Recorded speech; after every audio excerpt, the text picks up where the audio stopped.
We're good? Okay.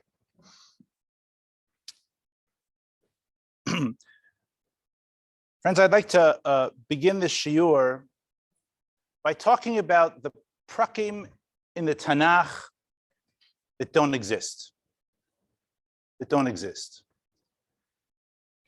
Following the Churban, the days, the weeks following the Churban, as Yirmiyahu Hanavi would meet his neighbors, and they were trying to pick up the pieces, what sorts of things do you think they would have said to him?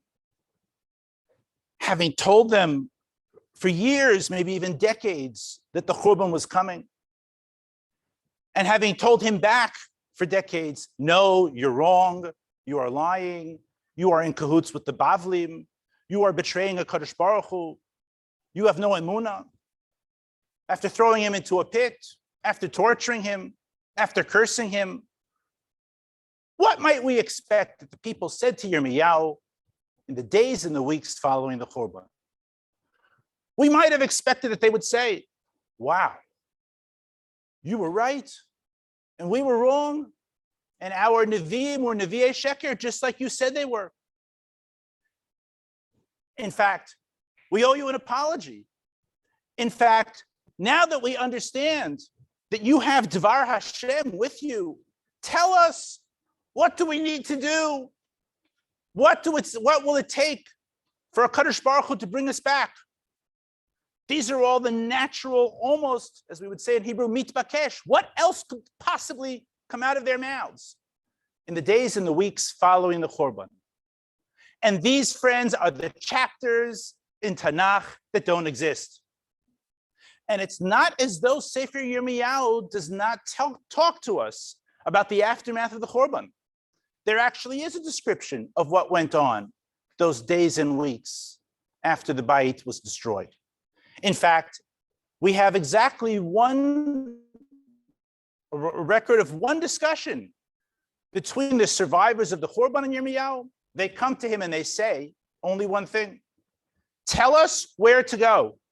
Where should we be going? Physically, literally, where should we be going? And he says, hold the line. Let me go check with the Ribono Shel Olam. Hashem says to him, tell them the Churban is over and they should stay here in Yerushalayim now, those that are left, and all will be well. And Yirmiyahu comes back and tells them that, and they say, well, that's not what we want to do. We're going to Egypt against what you say, and that's what we want to do. This is all that we have in terms of the people's response to Yirmiyahu following the Churban. And you read this and you say, I don't get it. I mean, what further proof did they need that he was right?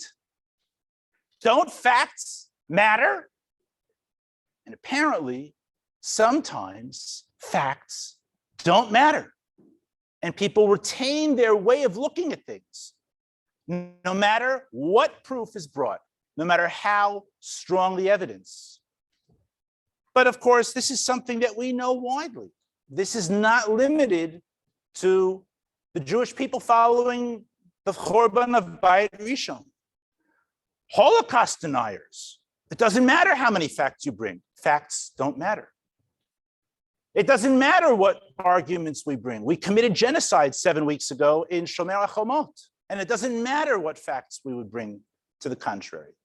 And for many supporters of the former president of the United States, that election was stolen, and it won't matter how many proofs, how many ballot boxes, how many witnesses, how many testimonies are brought. There will always be people who will be convinced that that election was stolen.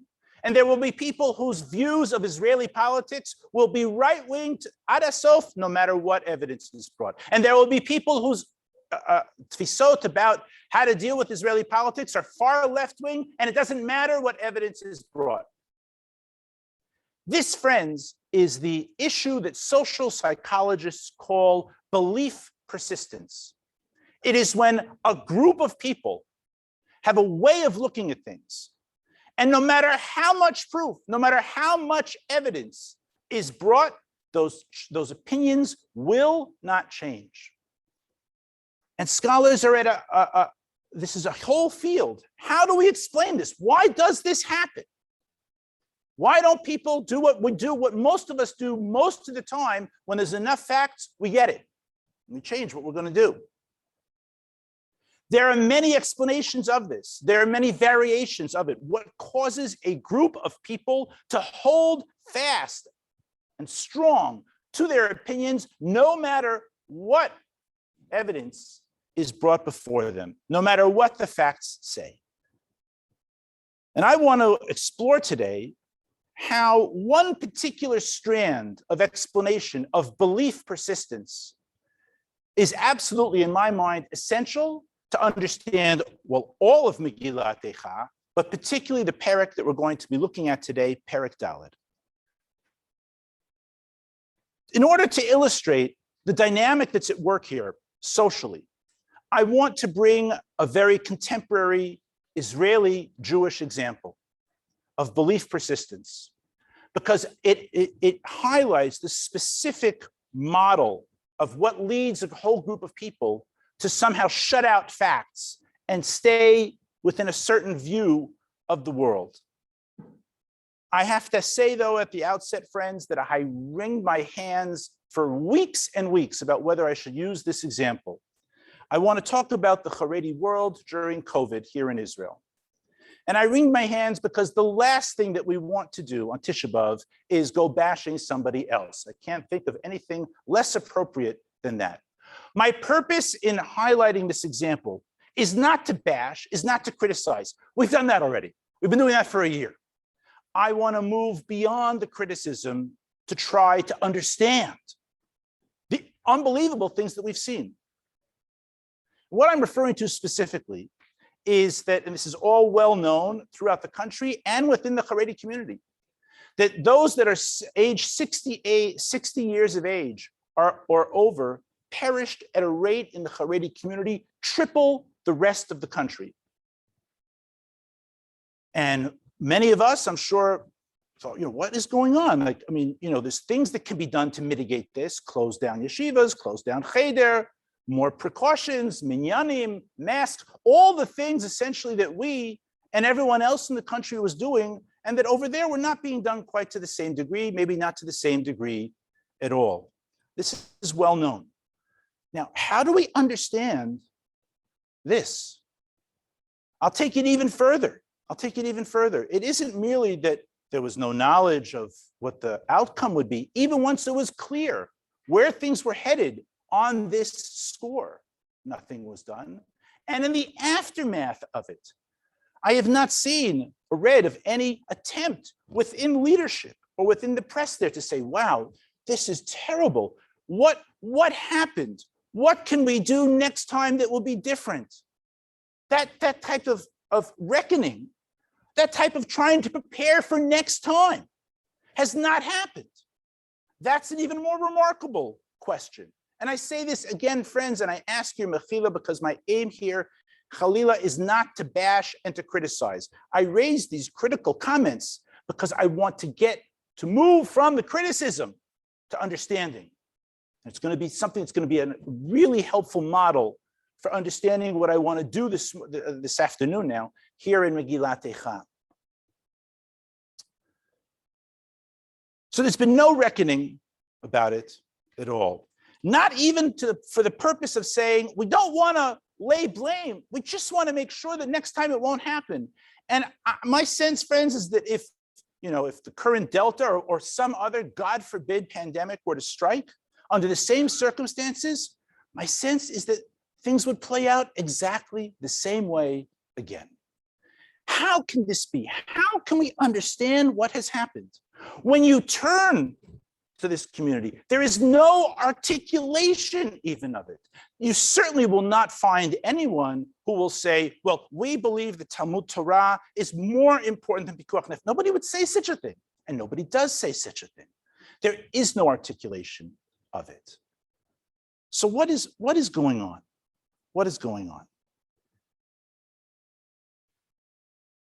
So the model of belief persistence that I wanted to speak about here says the following. Sometimes there will be a group that will have an ideology, in this case, Talmud Torah. But now watch what happens here with Talmud Torah. Talmud Torah is central to much of the Haredi world. And that is a beautiful thing with no ifs, ands, or buts following it.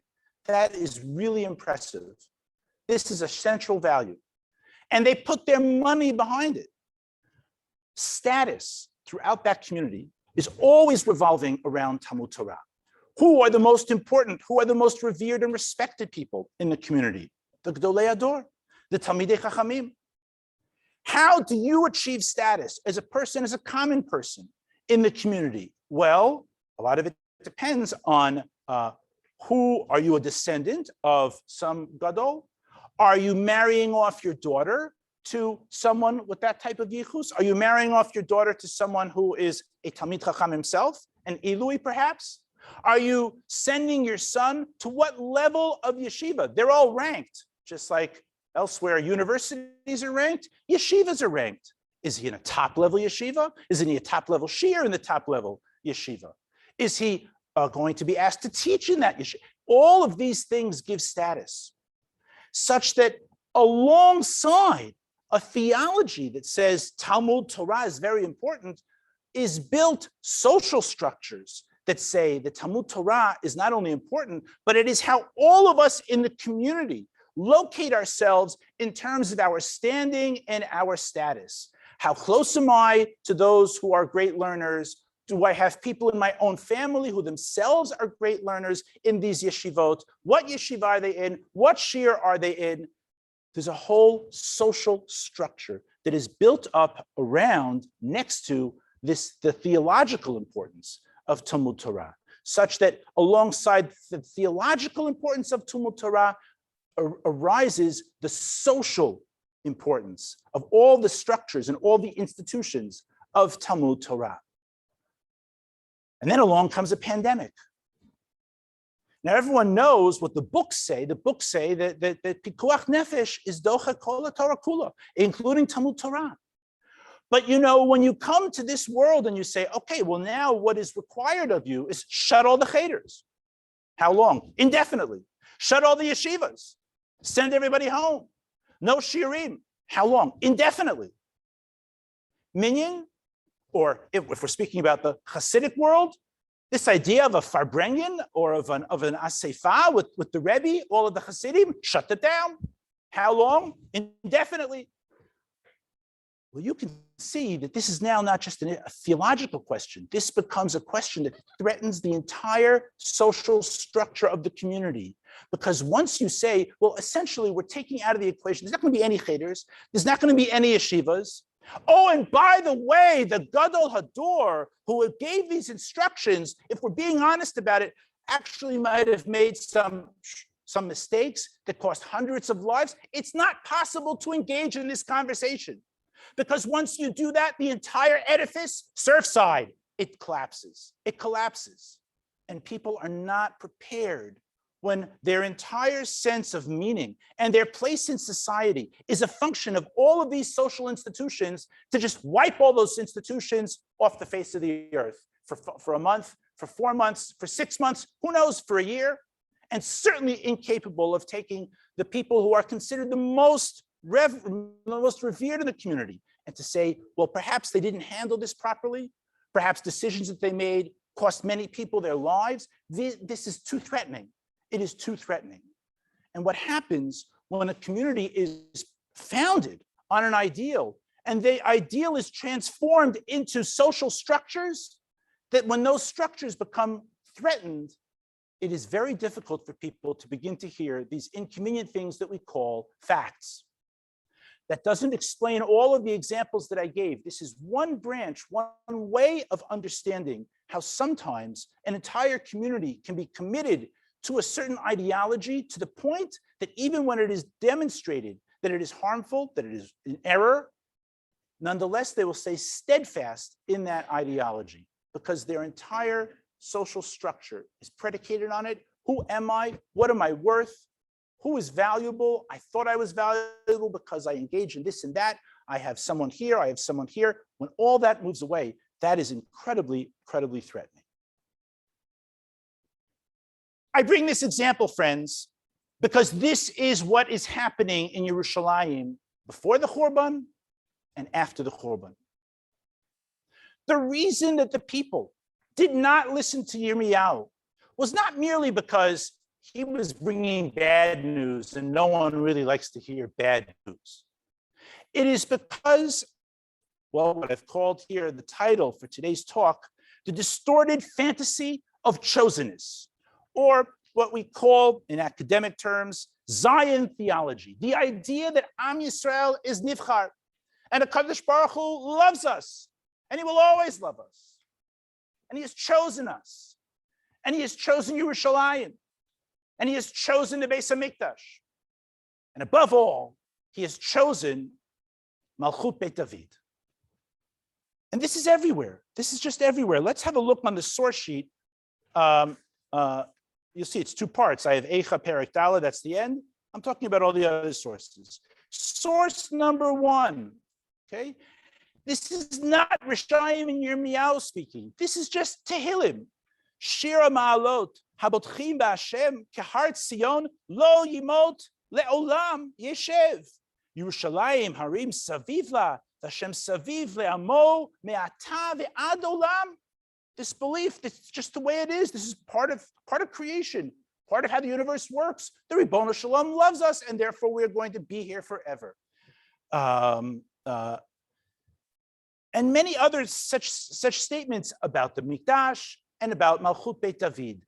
This becomes the accepted religion. It also happens to sound nice, right? It's very optimistic and upbeat, right? Whereas Yirmiyahu is very downbeat. But this is the theology that everyone is committed to.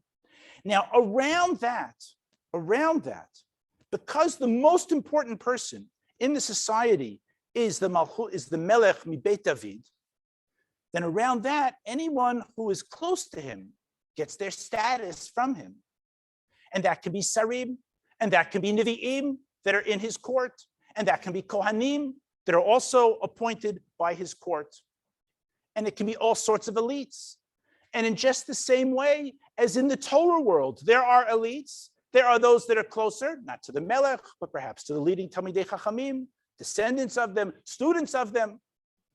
Then in the time of Yirmiyahu, the Melech is the guy at the top. And everyone's, their status is a function of how close they are to the king. Sarim, Kohanim, Nevi'im, and all sorts of other elites. They draw their status from their proximity to him, and they draw their sense of self from statements like we just read in Tehillim, that Hashem is always with us, and other statements about the Mikdash, and other statements about Malchut Beit David. Now, how can we see that this is what the people were holding? There's literally dozens of statements like this in Yirmiyahu.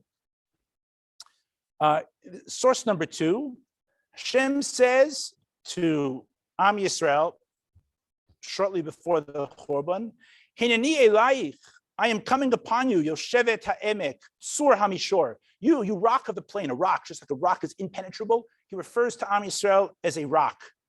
Ha'omrim, those of you who say, Mi echat aleinu, umi yavo bimonotenu. All the people who are constantly pushing back what Yirmiyahu is saying, that can't possibly be. They are absolutely committed to their doctrine. Not only is this what we believe, but we can see there's evidence in Yirmiyahu that this is not just what they believe, but that they are already infected with belief persistence. That is, that they are saying that we're going to see two statements now where the people in Yirmiyahu say, not only is this what we believe, it is what we will always believe. We will never change. No evidence could possibly sway us. Let's look at source number 3. Hashem says to Yirmiyahu, "Vata emorna el ish Yehuda, va'al yoshvei Yerushalayim lemor. Kol amar Hashem, hinei anochi yotzer alechem ra'a, v'choshev alechem machshava, shuvu na ish midarko hara'a, v'tivu darkechem ume'alechem." Ve'amru, and Hashem says to Yirmiyahu, and I'm already telling you what they're going to say. Ve'amru, they're going to tell you, no ash, it's hopeless. Don't even bother coming to us. No ash. Ki acharei machshavotenu nelech, ve'ish shrirut libo Hara naaseh. They're going to say, we are not, why are you bothering your breath? We're committed to what we're doing, and we're always going to do it. Two more sources that show that this is where the people were at. They are impervious. They state in advance that they're going to be impervious to evidence. Source number 4. Min'i raglech miachef v'gonech mitzim'ah v'tomri. It's the second half of this pasuk that's important for me. V'tomri, and Bnei Yisrael are saying, no ash. Don't bother talking to us. Lo, ki ahavti zarim. I have loved foreigners. We like making treaties with foreigners. We like intermarrying with foreigners. Ki ahavti zarim v'acharehem elech. And I am doggedly committed to doing that. A final source that shows how evidence has no bearing for this tzibur. We know that prior to the Churban, 586, 11 years prior, the Bavlim had already taken over the city and had led a huge amount of people out into Galut. And the question was, well, is this as bad as it's going to get? Or is this just the beginning of how bad it is going to get from here? Okay? And we see how some Nevi'im in Yerushalayim at the time responded. Source number 5. Vahi bashanahi bereshit mamlechet Tzidkiah melech Yehuda. Bashana revi'it b'chodesh ha'chamishi amar elai Hananya ben Azur hanavi. That is one of the Nevi'ei Sheker. Asher migivon mibeit Hashem lenei ha'kohanim v'chol ha'am lemor. Kol amar Hashem tzvakot elokei Yisrael lemor. Shavarti et ol melech Bavel. See, I got a nevuah, and it says that Bavel's about to fall. Ba'od shnatayim yamim. Ani meshiv el hamakom hazeh et kol klei beit Hashem asher lekach Nebuchadnezzar melech Bavel min hamakom hazeh vayviem Bavel vet Yechonya ben Yehoyakim melech Yehuda, who had been sent out to Galut, vet kol Galut Yehuda ba'im Bavela ani meshiv el hamakom hazeh ne'um Hashem ki yeshbor et ol melech Bavel. So obviously he never got such a nevuah because Hashem didn't talk to the Nevi'ei Sheker. But this is their rosy view. Even as the city is under siege, even as 80 or 90% of its inhabitants had already been carted off to Bavel, tomorrow is going to be wonderful because they are locked into this ideology. And I say that part of the reason they are locked into this ideology is because everyone likes good news. And even once the good news is no longer possible because the Churban is complete, they will still not come to Yirmiyahu and say you were right. They will still not come to Yirmiyahu and say we owe you an apology. They will not come to Yirmiyahu and say, okay, apparently you know what the Ribbono Shalom wants. Tell us. And when they do that, they diss every word that he says. And I say to you that it's because they have this structure of who they are, all their sense of who I am, especially the elites. And we're going to see that Eichah Perek Daled addresses the elites. The elites are, well, I was close to the king. The king is chosen. He's mi Beit David. And we lived in Yerushalayim, the Ir HaNivchar. And there's a Churban. Well, but Hashem maybe still feels this way. Maybe he had a bad day. Maybe soon it's going to be turned around. But people are very committed to the ideology when their sense of their status, who am I? What is my rank in the community, is entirely dependent on it. The American novelist Upton Sinclair once said, "It is difficult for a man to understand something when his salary depends on him not understanding it." And it is the same thing for an entire community. It is very difficult for an entire community to understand something when their entire sense of self depends on their not understanding it. And this is why at that point in Yirmiyahu, where they come to him and he tells them what Hashem wants them to do to stay put, and they go off, that Hashem comes and says to Yirmiyahu, you see, they are not medukeh, means their spirit hasn't been broken. Hashem is frustrated. What more does it take to break a people's stubbornness? But they had a lot riding on it, and so it continues. And now, friends, we come to Eichah Perek Daled, after that lengthy introduction. Eichah Perek Daled, I think all of Eichah, is not really kina. It is not oi, oi, oi, oi, the Churban. I read Eichah as an attempt by Yirmiyahu Hanavi to help reform Am Yisrael. The way that this is done is by structuring 4 out of the 5 chapters as discussions. Discussions. How do I know discussions means characters? How do I know that there are characters? Because we have some psukim that are written in the third person, like Pasuk Bet. B'nei Tzion yekarim hamasulaim b'paz echa nechshavu l'nivrei cheres maseh yedei yotzer. Here, Yirmiyahu is describing Yerushalayim in third person. Most of the parak is that way, but we have psukim where suddenly we see speech in first person. So, for example, Pasuk Yud Zayin, Odena tichlena einenu el ezratenu havel b'tzipiatenu tzipinu el goy lo yoshia. And it continues in Yud Chet. Yud Zayin through Pasuk Chaf are said in first person. There's a change in speaker because it is a different character. It is the people themselves speaking. And the proof that this is a conversation is that once Yirmiyahu, the Mekonen, the narrator, has spoken, that's through Pasuk Tet Zayin. The first 16 psukim that we're going to see are just Yirmiyahu trying to orient them to what he wants them to understand. Psukim Yud Zayin Techaf, an example of which we just saw, which are said in first person, is the community responding to Yirmiyahu. And then the last 2 psukim go back to Yirmiyahu, and you can see when he says in Pasuk Chaf Bet, Tam avonech, that's second person, Tam avonech bat Zion, he is now literally speaking directly to them. So that in this parak, as in most of the prakim in Eichah, we have 2 characters, Yirmiyahu and the community. Sometimes it's the community speaking Bilishon Rabim. Sometimes it's Bat Zion speaking for herself, but that's also the community. And so what we're going to have here is a conversation. And the conversation, friends, I claim, is about the point that I have raised. The Churban is over, and you guys are stuck in your belief persistence, in the structures that you have made kadosh, that nothing has changed, and that it's all a function of how close each and every one of you is to Melech Mimalchut Beit David. Let's begin the parak. So again, the first 16 psukim are going to be a speech by Yirmiyahu. In my mind, the best part of the parak are the psukim that follow, to see what the people do with that. Okay, but I'm committed to reading the whole parak here.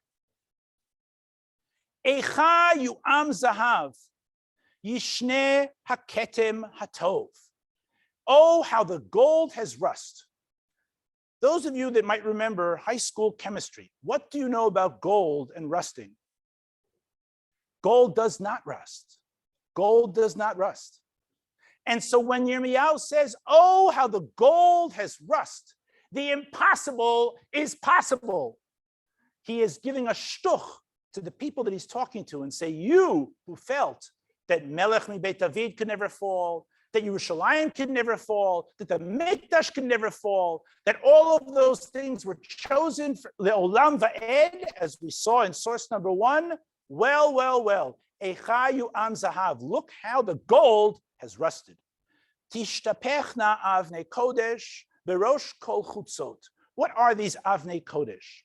It can't be the avanim of the Choshen, because that can't be berosh kol chutzot, all over the streets. There's 12 little stones. So what are these avnei kodesh? Apparently, it is all the stones of all the buildings of Yerushalayim. And now they're everywhere. And, you know, today you go to the old city, you have this sense, you know, Migdal David, wow, it's really impressive. You know, you get a sense of otzma, you know, of real strength. You take pride in that. And clearly, in that time, these stones of Yerushalayim, those strong buildings, those fortified walls of stone, were a source of pride and a source also of their mistaken emunah. In fact, we can see a glimpse of this view of the stones of Yerushalayim in source number 6. Okay, something we say every week in the Mizmor Shir for Yom Sheni. Sobu Tzion v'hakifua, sifru migdalea, shitu libchem lechela, pasgua mornotea. Look at these structures, these mighty stone structures. And so again, this is also a shtuch here. He's sticking it to them. These stones that you place such emunah in, look now how they are strewn everywhere. Now, friends, I want to say at the outset, as I read these first 16 psukim that Yirmiyahu is speaking, I know that I'm taking here an approach to them that might not seem familiar. Our default way of reading these psukim would be kina. Oi, this has happened. Oi, this has happened. There might be some of that, but I invite you as we go through the psukim to weigh both possibilities. There's a little bit of lament, of genuine pain, because Yirmiyahu is part of Yerushalayim, but he's also drawing attention, I think, to their mistaken tfisot. At some places, it's unmistakable. Let's read on. B'nei Tzion hayikarim az nechshavu l'nivlei cheres ma'asei yedei yotzer. I think when Yirmiyahu calls the residents of Yerushalayim B'nei Tzion, isn't merely that they live in Yerushalayim. The term B'nei Tzion is familiar to us, also from things that we say in our tefillah. Look at source number 7.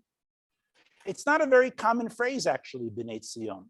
Source number 7, we say every day, Yismach Yisrael be'osav b'nei Tzion yagilu b'malkam. And if you recall that mizmor that we say every day, it's one about how we're always victorious over our enemies, and Hashem always helps us to be victorious. And you can see how those that had this theology of chosenness, everything is Tzion, would have bought into that. And so here too, I claim that he is poking at them. The B'nai Tzion, look how they have become nechshavu l'nivlei cheres ma'asei yedei yotzer.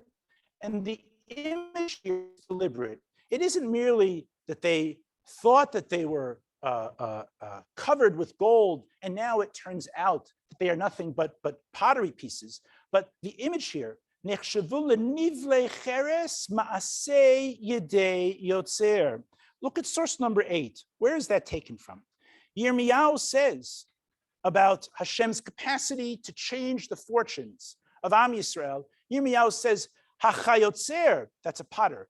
"Hachayotzer hazeh lo uchal lasot lachem Beit Yisrael ne'um Hashem hinei kachomer biyad hayotzer kenatem biyadi Beit Yisrael." Meaning, you think that your future is set in stone, literally, and you know exactly what's going to happen. But I am telling you that I can flip it on a dime. And that's exactly the point that's being made here. The B'nai Tzion, who imagined themselves covered with gold, nechshavu l'nivlei cheres ma'aseh yedei yotzer. That yotzer, he has changed the fortune. Pasuk Gimel. We're now going to have a kaleidoscope of, or I'd say a montage of images of destruction. Some of them certainly have an element of lament and pain to them, but some of them unmistakably will also be, you thought you were this, but you're not this. Pasuk Gimel. Gam tanim chaltzu shad heniku grehen batami leachzar ki ya'enim bamidbar. In this world that is now turned upside down, even the most basic social function of caring for children is turned upside down because the women cannot feed their children, while the tanim, the jackals, chaltzu shad. It's a great image. Chaltzu shad. Lechaletz shad means to breastfeed. It's something that only a human can do, right? Other mammals have the hardware to do that. But this idea of giving a baby feed, to breastfeed the child, chaltzu shad, is something only humans can do. And so in this pasuk, the women can't feed their children, and the animals, by comparison, have become human because they are capable of giving feed to their children. Daled, davak lishon yonekel chiko batzama, olalim sha'alu lechem, pores ein lahem. Pasuk Hey. Ha'ochalim lema'adanim nashamu bachutzot. Those that had for anything in the garbage heap to eat, but the focus here is on the elites. Everyone in Yerushalayim suffered, but this perek is trying to take those that are holding fast to the idea of chosenness, especially the chosenness of Malchut Beit David, and to draw their attention that it's all for naught. They're totally wrong. Now look what happens in Pasuk Vav. Having given in Gimel, Dalid, and Hay, 3, I would say, flash shots, individual stills of suffering around Yerushalayim. Now Yirmiyahu explains what this is all really from.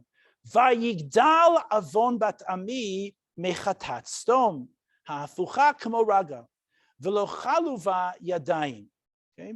I want to just change. I don't like the English that Chabad gave me here in Pasuk Vav. Vayigdal avon bat ami doesn't mean that their averot are greater, but they have become greater. Have become. You can hear it if you have a sense of the Hebrew. Vayigdal, it has become. The averot have become greater. Why is that important to me? It's important to me because all those years Yirmiyahu was saying, it's coming, it's coming, it's coming. And they were saying to him, it's not coming. Look around. Nothing is happening. And so Yirmiyahu wants to say, it is all crashed upon you now because it has built up over time. He is giving them the alternative explanation of what has happened. Maybe they have no explanation for it at all, but he is giving them a worldview that is very different than the one that they have for themselves. Pasuk Tet. Zaku nizireha misheleg.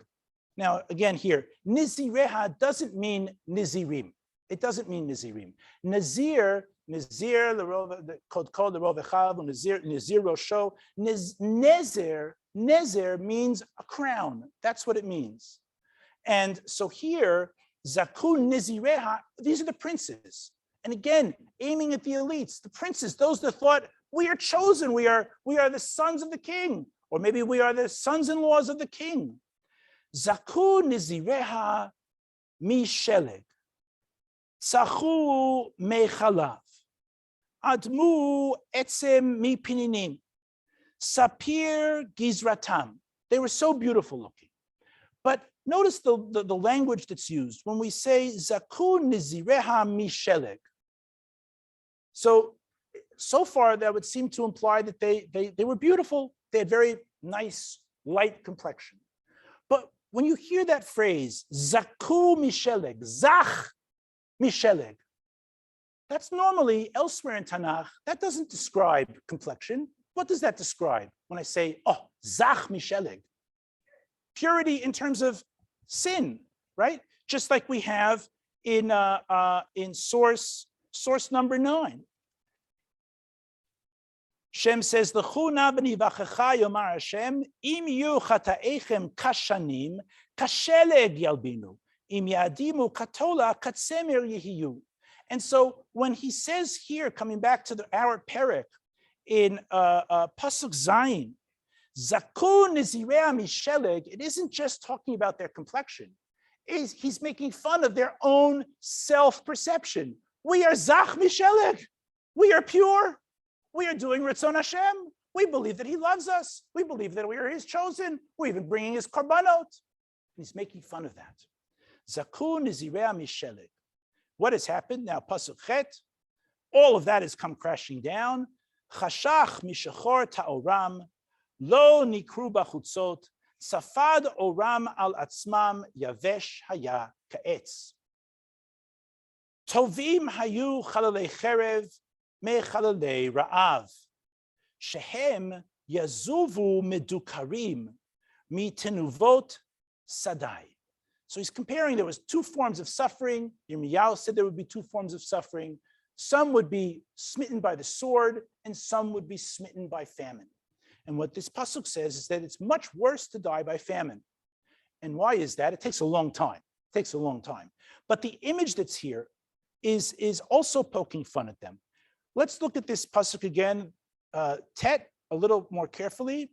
About the chalalei cherev, those that are dying of starvation, why are they worse off? Shehem yazuvu, they are oozing.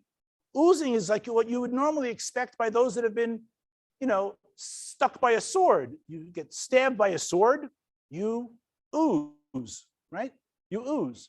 So why are those that are starving oozing? They are oozing mitinuvot sadai.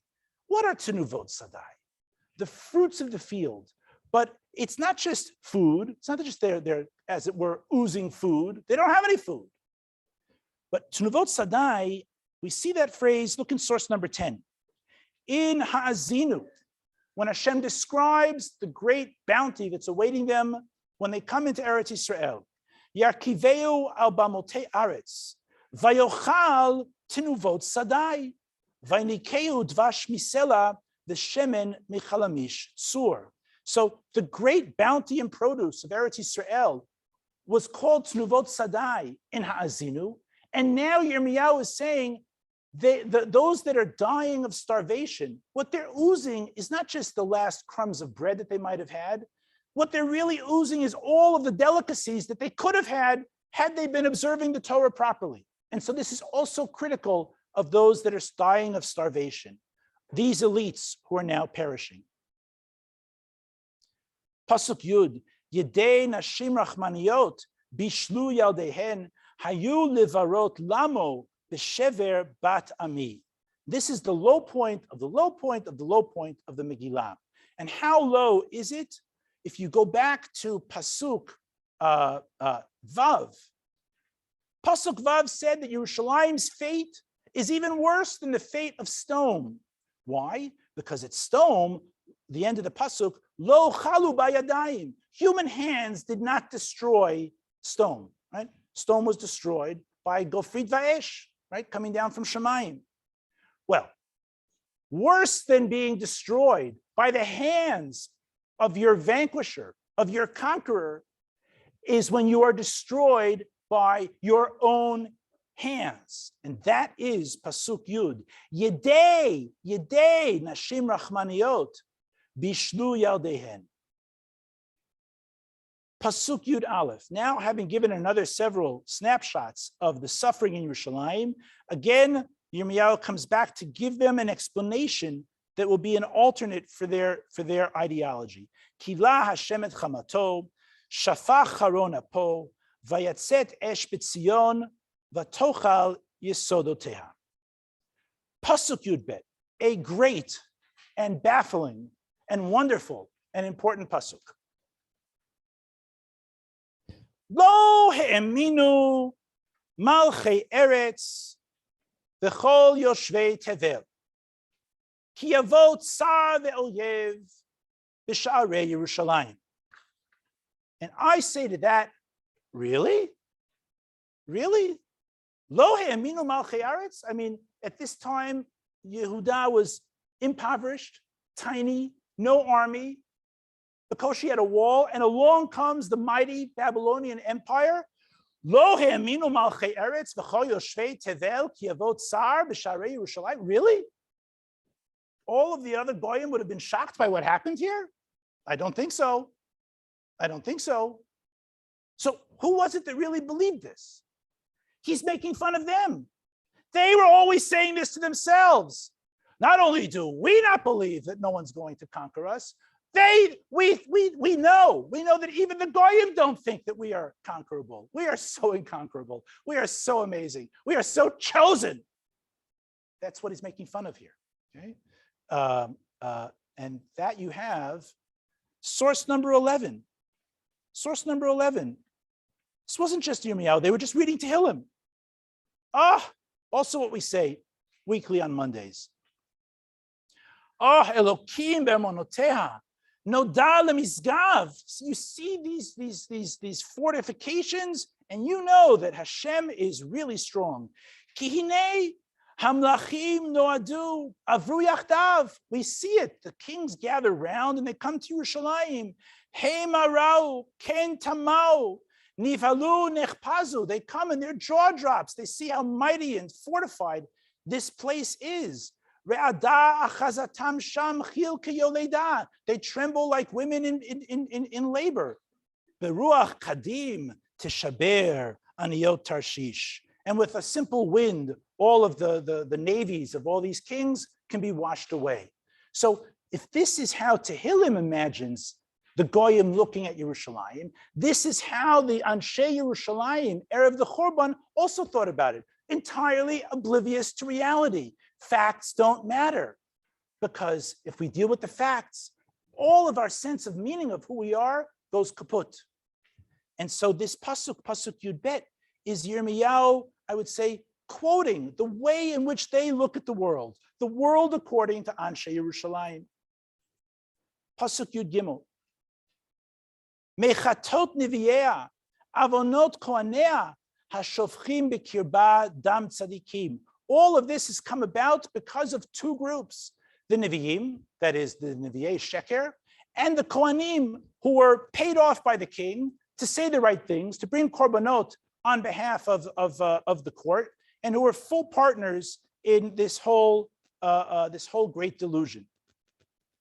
Now ivrim bachutzot negoalo bedam belo yuchlu yid'u bilvushehem. And now these Nevi'im and these Kohanim, they stumble around blind, maybe blind literally, maybe blind theologically, and they are covered with blood. Lo yuchlu yid'u bilvushehem. The levush of a Navi, the levush of a Kohen especially, the levush is supposed to be levush tzedek. Now it's levush covered with the averot and covered with the blood of all the Jews who died because they were misled. Suru tamei karu lamo. Suru al tigao. Kinatsu gamnao. Amru bagoyim. Lo yosifu lagur. This phrase, suru tamei. Suru tamei in Vayikra is when a Metzorah is identified, and the Kohen's job is to identify the Metzorah and to warn everybody, Suru Tamei, this person is Tamei, you have to stay away from him. And now the Onish is turned upside down. The Goyim come and say about the Kohanim, Suru Tamei Karulamo, Suru al Tigao. Pasuk Tet Zayin. This is the last pasuk of Yirmiyahu speaking. Again, explaining events, giving a different interpretation. Pnei Hashem chilkam, lo yosif lahabitam. Pnei kohanim lo nasau, zkenim lo chanano. What does it mean, lo yosif lahabitam, to look at them? Well, look at source number 12. Tehillim, it said, using this phrase, Ki hishkif mimarom kodsho Hashem mishamayim el eretz hibit lishmoa en katasir lefateach b'nei tmuta lesaper b'tzion shem Hashem utehilato b'Yerushalayim. This idea of Hashem being mabit is associated with this corrupted vision, this corrupted theology that Hashem always loves us. He's always looking at us. He's always looking to see just what we need, because this is Tzion and Shem Hashem Tehilato B'Yerushalayim. And so now Yirmiyahu says here in Pasuk Tet Zayin, Lo Yosif La'abitam. Take that source number 12, throw it in the trash. It's led you in the wrong direction. Okay, now we come to Psukim Yud Zayin Techaf. These are the most important psukim, because now we hear what Yerushalayim says. But now listen to me very carefully. This is not a tape recording. Okay? This parak was written by Yirmiyahu in his workshop. He's sitting, at his table, and he's thinking, how do I write a chibur that will help me address Klal Yisrael following the Churban? And so these words that Yerushalayim are about to say it's not a tape transcription. There's no narrative that says Yerushalayim came and told Yirmiyahu these things. What we're going to see here is that Yerushalayim is going to say three theological statements that they held once upon a time that they now realize are bunk. Because what this parak is, what this Megillah is a text to be given to Yerushalayim for them to see what it is they need to be saying and thinking now. So that these are not the words of actual Yerushalayim at that point. These are the words of Yerushalayim as Yirmiyahu wants them to be speaking at this point. Okay? We're going to see how that works. So they say, Pasuk Tet Zayin. Pasuk, where are we? Yud Zayin, yes, Yud Zayin. They say, or as I would put it, he wants them to say, Oy, Odena, Tichlena, Einenu, El Ezratenu Havel, Bitzipiatenu Tzipinu, El Goy Lo Yoshia. yes, when the Bavlim came, we thought that we might get some help from the Egyptians. We tried to reach out to them. They made a promise to us. We made a brit with them. Poof, and nothing happened. Nothing came of it. At the time, we thought that would be our salvation. But now we realize it's goy lo yoshia. Okay, so theological statement number one, turning to the goyim for help when Hashem says it's not going to work, doesn't work. And now when they mouth this, it is almost a mea culpa. It's almost them saying, "Oy, it's a vidui." Now we get it. Turning to the Egyptians was never going to work, and that's why they're able to call them goy lo yoshia, Ezratenu havel. Pasuk Yudchet. They say, Tzadu tzadenu milechet birchovotenu. We were hunted while walking in the streets. Karav kitzenu mal'u yamenu. Kiva kitzenu. We walked around knowing for sure this is it. We are finished. We are about to be obliterated. Okay? This also is a theological statement that needs correction. What do I mean by that? What do I mean by that? I want us to look at Yirmiyahu, at source 13, okay? Throughout Sefer Yirmiyahu, as Hashem is forewarning the Chorban, perek after perek, and he is forewarning destruction, perek after perek. Nonetheless, there are 4 psukim, this is just one of them, where Hashem says the following, Ki kol amar Hashem, source 13, Ki kol amar Hashem, shmama tehiyeh kol haaretz, v'chala lo eseh. I am going to destroy Yerushalayim, but it will not be a total obliteration.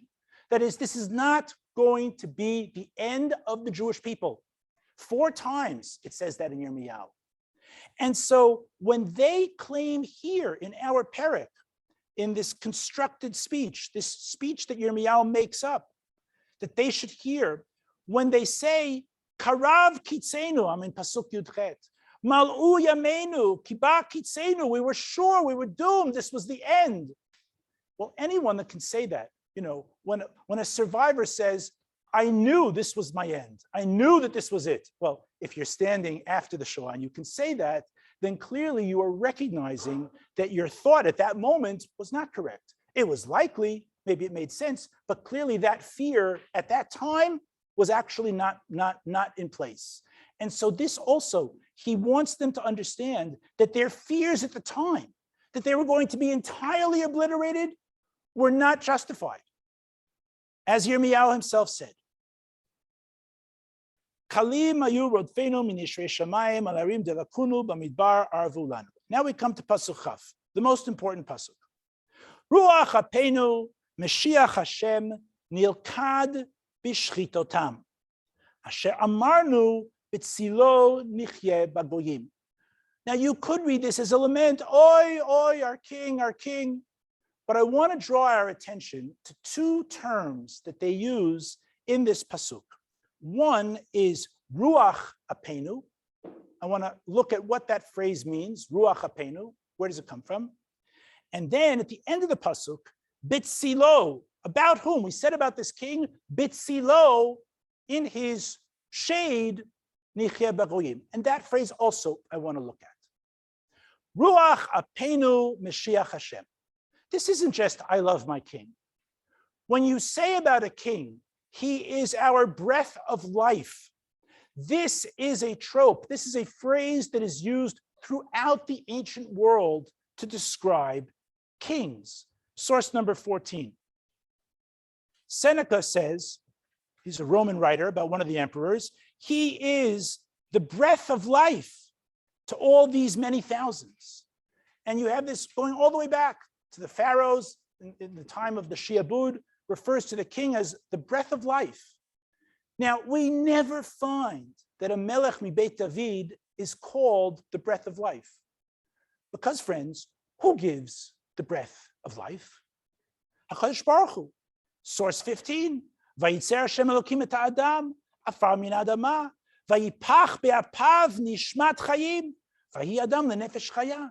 And so when Yirmiyahu has Yerushalayim saying here, oh, Ruach HaPeinu, Mashiach Hashem. It's Yerushalayim now making fun of herself. Oh, we thought he was the breath of our nostrils, just like all the Goyim look at their kings. This is how we looked at our king, as Superman, as above it all. Ruach HaPeinu, Mashiach Hashem, Nilkad B'Shchitotam, Asher Amarnu B'Tzilo Nichye Bagoyim. In his shade. I want to look at this phrase also, B'Tzilo, Tzel.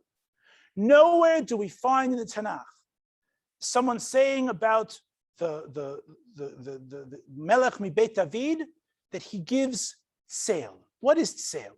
Well, we have look at source number 17. You know where we do get a lot of Tzel? From HaKadosh Baruch Hu, as in source 17. Yoshev Beseter Elyon, B'Tzel Shakai Yitlonan. Right? It's as if his wings are spread out and we get protection under his wings. But it turns out that this phrase, Tzel, the king gives me shade, protective cover, is used in non-Jewish capacities, in foreign sources, all across the ancient Near East. Look at source number 16. This is a great source. Source number 16 it's much older than the Tanakh, and it's talking about, it's apparently a correspondence between members of the Babylonian court a long, long time ago.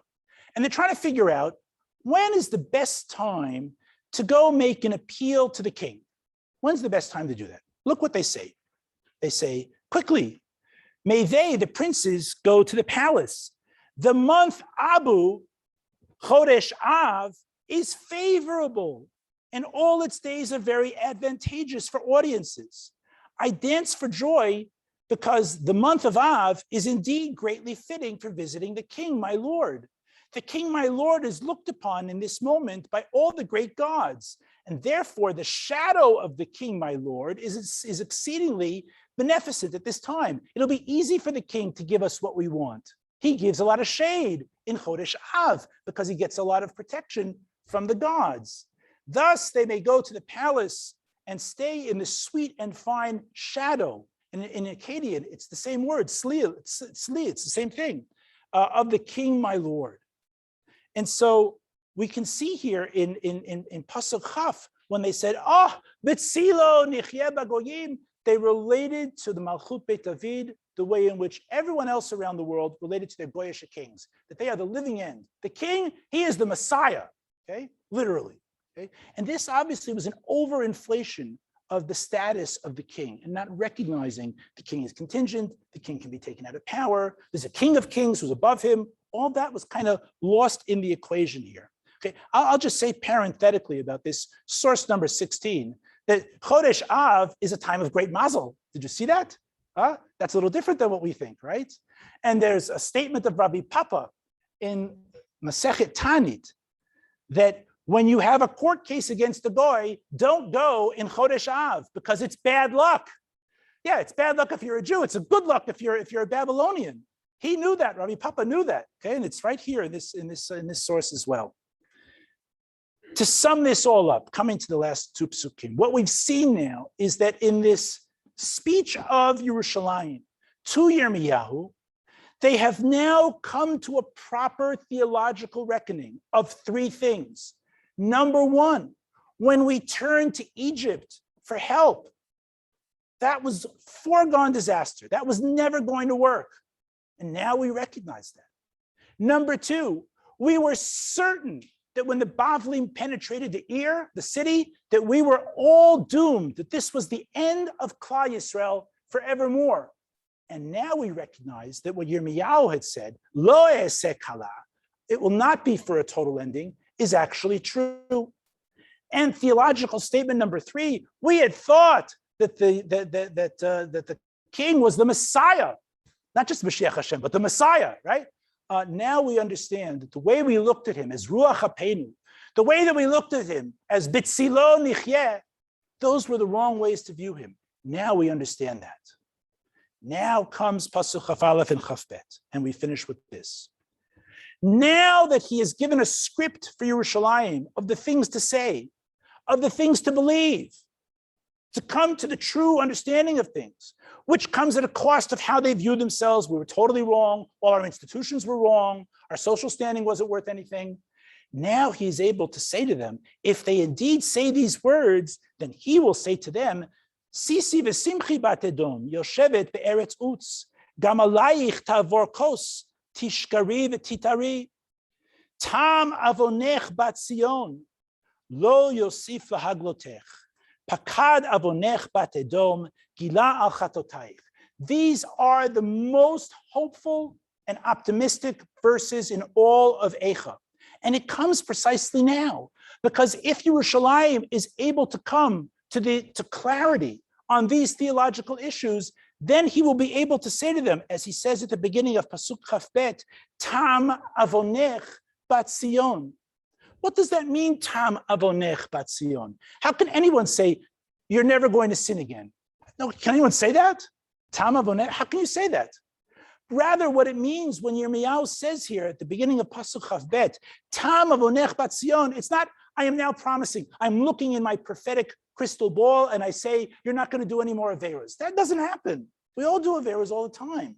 But what he is saying is, if you have mouthed the words of Psukim Yud Zayin Tachaf, if you understand that it was wrong to go to Egypt for help, if you understand now that you were never fully doomed, if you understand now that the king is just a basar v'adam, but not the king of kings, if you understand that, then I can certainly say to you, Tam avonech bat Sion, your avon has ended. Look at the clarity that you have come to. Look at the tikkun that you've done in your thinking.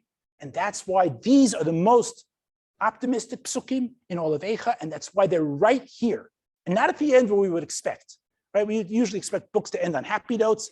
No, Eichah doesn't end on a happy note, but this parak does, but it's contingent on Yerushalayim adopting the script that Yirmiyahu has written for them in Psukim Yud Zayin Tachaf. And so, with that, friends, we have finished the parak, and I think that this is a helpful way. All the prakim of Yirmiyahu can be read this way. Yirmiyahu is constantly struggling with this overinflation of chosenness, the Bechirav Tzion, and trying to get it out of them, and to give them an alternative explanation of things. Because when the Churban ended, they didn't come to him and say, I'm sorry. They didn't come to him and say, you were right. And remarkably, because of belief persistence, these incredibly corrupted ideals were impervious to any evidence, even the evidence of the Churban. And that's why there's a need for Megillat Eichah.